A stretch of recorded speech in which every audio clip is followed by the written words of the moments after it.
Terima kasih pemirsa, Anda masih bersama kami. Di debat pertama, calon gubernur dan calon wakil gubernur DKI Jakarta tahun pemilihan 2024. Dan saat ini kita akan memasuki segmen keempat, segmen yang lebih seru, jauh lebih seru dibandingkan segmen-segmen sebelumnya. Dan kami mengingatkan kepada seluruh hadirin untuk tetap mematuhi tata tertib. Hadirin dan pemirsa, pada segmen sebelumnya pertanyaan dibuat oleh tim panelis. Namun untuk segmen 4 dan 5, pertanyaan diajukan oleh para calon gubernur. Dan untuk jawaban dan tanggapan dapat dilakukan oleh calon gubernur maupun calon wakil gubernur. Baik, sekali lagi pertanyaan diajukan oleh calon gubernur dan bisa dijawab atau ditanggapi oleh calon gubernur maupun calon wakil gubernur. Jawaban pertanyaan nanti akan ditanggapi oleh calon gubernur dan calon wakil gubernur penanya. Selanjutnya akan direspon kembali oleh calon gubernur dan calon wakil gubernur yang menjawab. Mohon diingat para calon gubernur dan para calon wakil gubernur untuk melakukan tanya jawab sesuai dengan tema debat, yakni penguatan sumber daya manusia dan transformasi Jakarta menjadi kota global. Kesempatan pertama kami berikan kepada calon gubernur nomor urut 1 Bapak Ridwan Kamil untuk bertanya kepada pasangan calon nomor urut 2 Bapak Dharma Pongrekun dan Bapak Kun Wardana. Kami persilahkan untuk maju ke depan pasangan calon nomor urut 1 dan 2.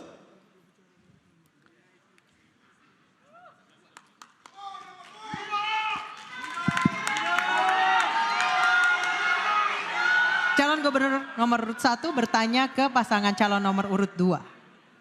Baik, waktunya untuk bertanya 1 menit, silakan Bapak. Ya, Pak Darmakun, Pak Kunwardana yang saya hormati, salah satu perlindungan terhadap SDM adalah tentu kesehatan. Kita pernah mengalami pandemi COVID yang sangat luar biasa. Saya andai waktu bisa diputar kembali, kira-kira gitu ya. Kira-kira apa yang bisa kita lakukan untuk lebih baik dalam menyelesaikan yang namanya pandemi yang nauzubillah jangan sampai terulang lagi. Tapi andai kita waktu bisa berulang kembali seperti itu, kira-kira respon negara itu harus seperti apa dalam melindungi SDM? Karena banyak sekali korban dari yang namanya pandemi. Terima kasih, itu aja. Masih ada sisa waktu? Cukup. Cukup, baik. Dan kami persilakan kepada paslon nomor urut 2 untuk menjawab pertanyaan dari calon gubernur nomor urut 1. Kami persilahkan, waktunya 2 menit. Persoalan pandemi adalah persoalan isu kesehatan. Kita harus belajar melihat bukan yang tertulis tetapi yang tersirat. Saya punya pengalaman selama ini, baik pengalaman pendidikan, biasa melihat, selalu waspada dan melihat yang tersirat. Jadi kita harus waspada dari setiap isu yang ada. Apakah itu memang genuine atau merupakan infiltrasi asing untuk mengambil kedaulatan bangsa lewat isu kesehatan. Dan juga mengancam keselamatan masyarakat. Saya paham betul tentang pandemi ini. Pandemi ini adalah agenda terselubung dari asing untuk mengambil alih kedaulatan negara. Sehingga terlihat sekali begitu rapuhnya bangsa ini sampai harus mengikuti, istilahnya saja ikut. Kenapa bukan Taufik? Kenapa ngikutin COVID? Bahkan banyak dari antara kita yang tidak paham bahwa PCR yang dipakai selama ini boleh diuji, itu bukan untuk mengetes virus. Jadi itu hanya untuk mengecek asidosis. Dan kenapa harus dicolok-colok? Kenapa tidak ambil dari ludah? Kalau memang mau ngetes virus. Oleh sebab itu, seorang pemimpin masyarakat, terutama otonomi daerah DKI, harus memperjuangkan segala sesuatu untuk melindungi warganya. Jangan sampai gara-gara pandemi ekonomi hancur, dibiasakan online, UMKM hancur, dan kemudian rakyat ditakut-takuti. Bagaimana akan menuju ke kota global yang sejati kalau hati rakyatnya disakitin, pikirannya dirusak, dan badannya diracunin? Semua itu hanyalah omong kosong belaka. Mari sama-sama kita sukseskan program Jakarta Aman karena indah adabnya. Waktu habis, terima kasih. Mohon tenang hadirin.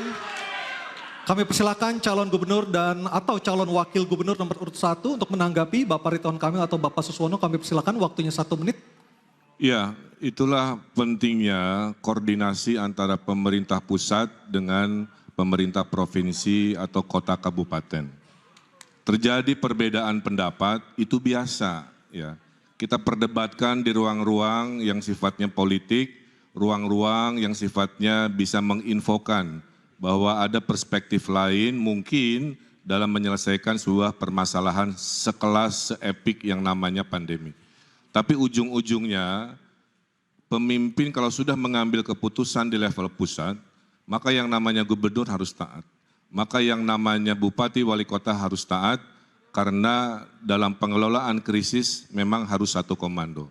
Terjadi perbedaan dalam prosesnya, tapi ketika sudah diputuskan oleh pemimpin level presiden, tentulah serempak di bawah harus mengamankan dan menjalankan dan menyelesaikan permasalahan secara kolaborasi. Terima kasih. Baik, terima kasih. Kami silakan pasangan calon nomor urut 2 untuk merespon tanggapan dari pasangan calon nomor urut 1. Waktu Anda 1 Mohon menit. Oke, tenang dulu. Waktu Anda 1 menit, silakan Baik. Bapak. Solus populi suprema lex esto. Keselamatan rakyat adalah hukum tertinggi, bukan begitu Ibu Zuro? Oleh sebab itu, jangan adigium itu digunakan dengan cara yang terbalik. Seolah-olah ingin menyelamatkan keselamatan rakyat sebagai hukum tertinggi. Tetapi udang di balik batunya adalah sebaliknya ingin menghancurkan rakyat. Sehingga rakyat semua menjadi tidak bisa hidup dan bahkan akan menjadi budak. Saat ini kita ada dalam program ketiga yaitu control population, di mana mereka ingin mengontrol kegiatan aktivitasnya dan ingin mengontrol jumlahnya. Jadi perjalanan menuju ke 2045 akan menjadi masa kecemasan bukan masa keemasan, ketika rakyat harus ditakut-takuti dengan segala macam regulasi. Jadi sebagai seorang pemimpin harus berani berdiri di depan untuk mengambil tanggung jawab dan risiko apapun untuk menyelamatkan. Waktu habis. Waktunya habis, terima kasih. Kami persilakan pasangan calon nomor urut 2 untuk kembali ke tempat. Pasangan calon nomor urut 1 harap di tempat tetap berada di sini. Bapak, silakan kembali ke tempat pasangan calon nomor urut 2. Baik, selanjutnya calon gubernur nomor urut 1 Bapak Ridwan Kamil akan berhadapan dengan pasangan calon nomor urut 3 Bapak Pramono Anung dan Bapak Rano Karno atau Sidul. Oke? Kami persilakan kepada Bapak Ridwan Kamil untuk berbicara waktu 1 menit. Untuk bertanya. Oh ya, sederhana aja. Kan Gen Z itu ada golongan yang belum dapat pekerjaan, ada juga yang sudah bekerja, saya dapat curhatan Mas Pram ya. Mereka di PHK, di hitungan bulan-bulan terakhir lah kira-kira begitu.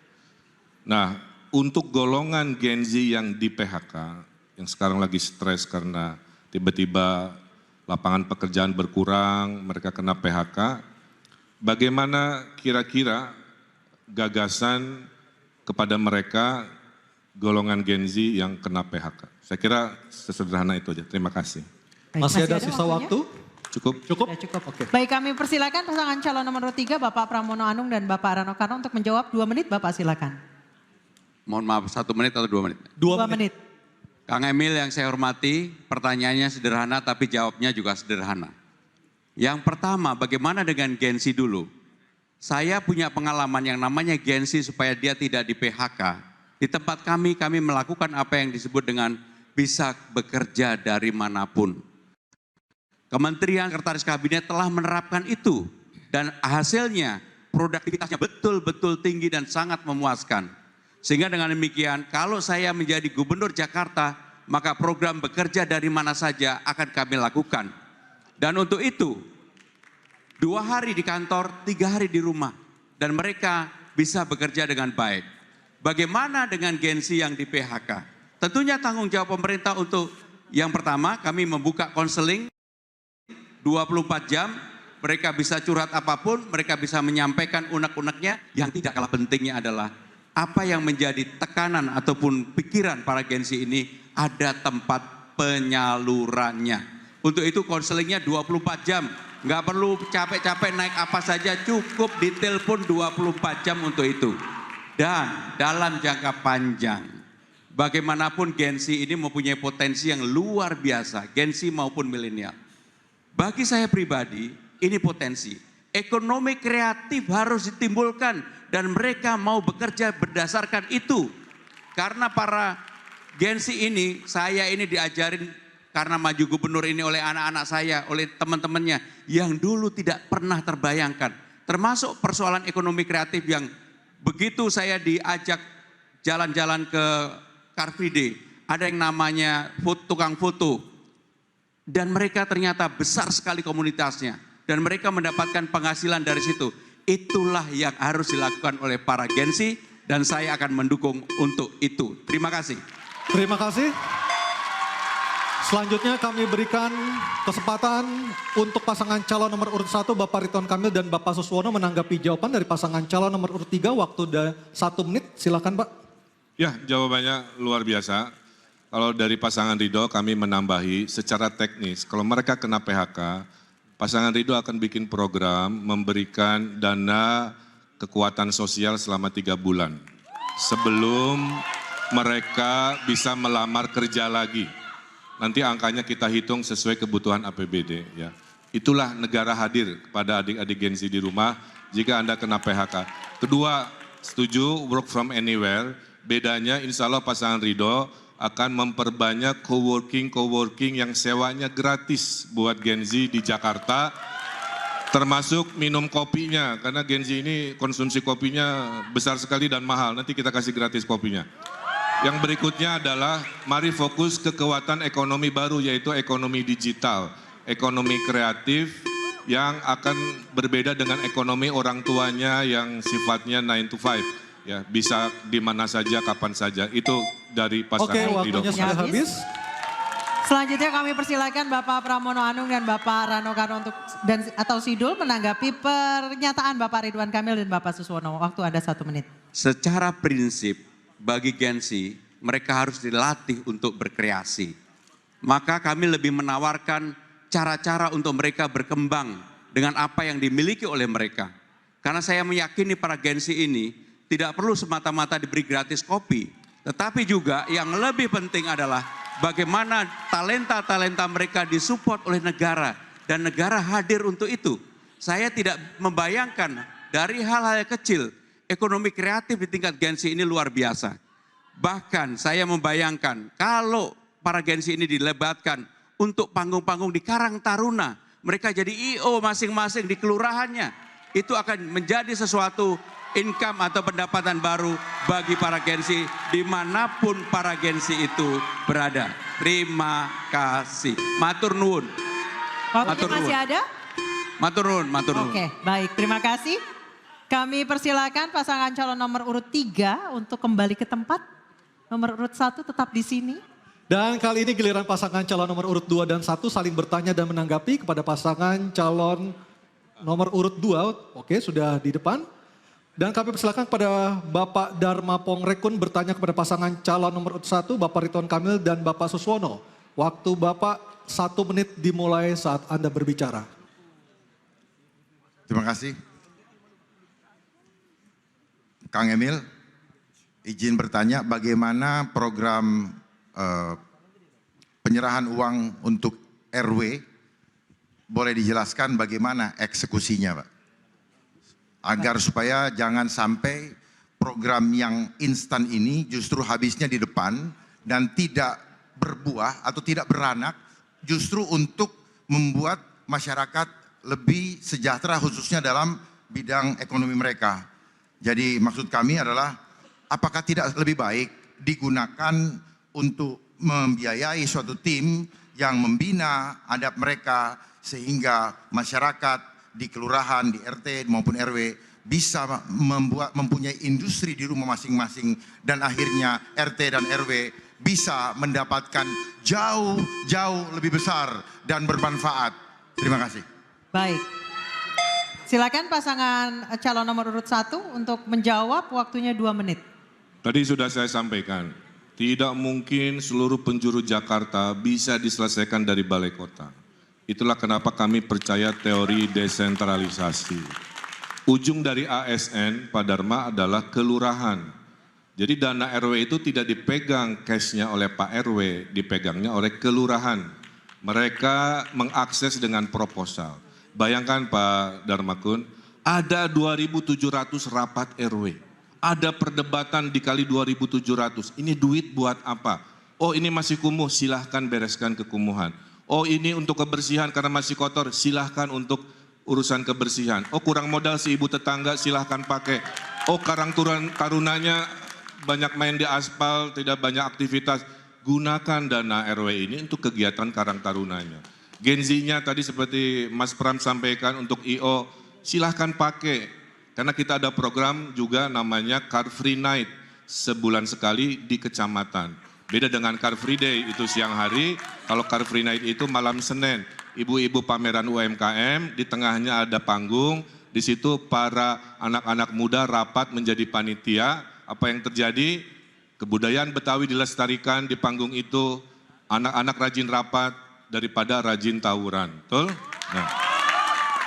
Oleh karena itu dana ini nanti diatur oleh Juklak, oleh gubernur. Mana yang boleh, mana yang tidak boleh. Tidak boleh dananya dipakai ke puncak untuk rapat RW-RW misalkan. Nanti diatur. Karena ini uang rakyat, harus maslahat, harus efisien. Maka ini yang disebut dengan demokrasi terpimpin. Diberikan demokratisasinya, tapi dipimpin, dipandu oleh gubernurnya di ujung ASN yang namanya kelurahan. Insya Allah dalam 5 tahun Jakarta berubah total karena rakyat dipercaya, karena rakyat Jakarta adalah orang yang pintar-pintar. Makasih. Baik, terima kasih.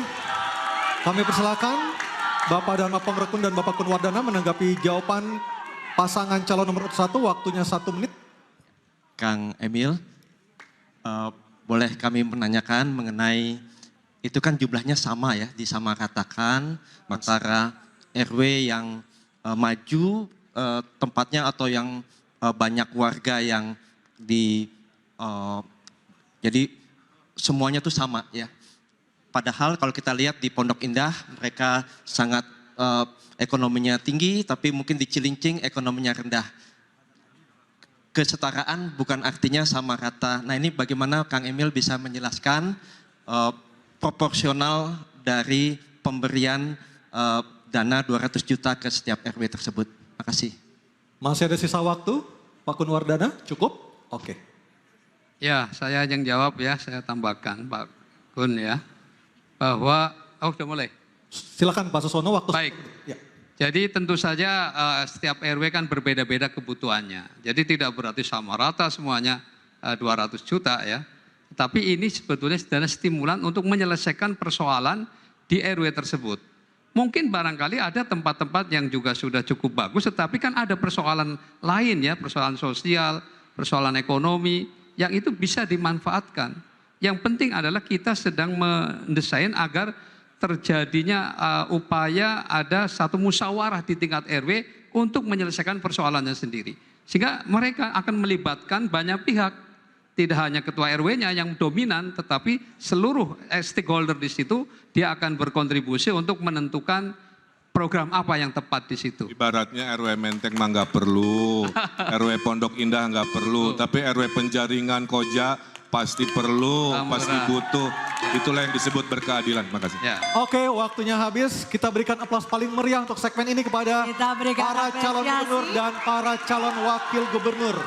Baik pemirsa, kita akan jeda terlebih dahulu untuk selanjutnya kembali ke segmen tanya jawab antar pasangan calon pemimpin kepala daerah DKI Jakarta. Kami persilakan kepada para calon gubernur dan wakil gubernur untuk kembali ke tempatnya. Dan pemirsa jangan kemana-mana, tetap bersama kami. Dalam debat pertama calon gubernur dan calon wakil gubernur DKI Jakarta pemilihan tahun 2024.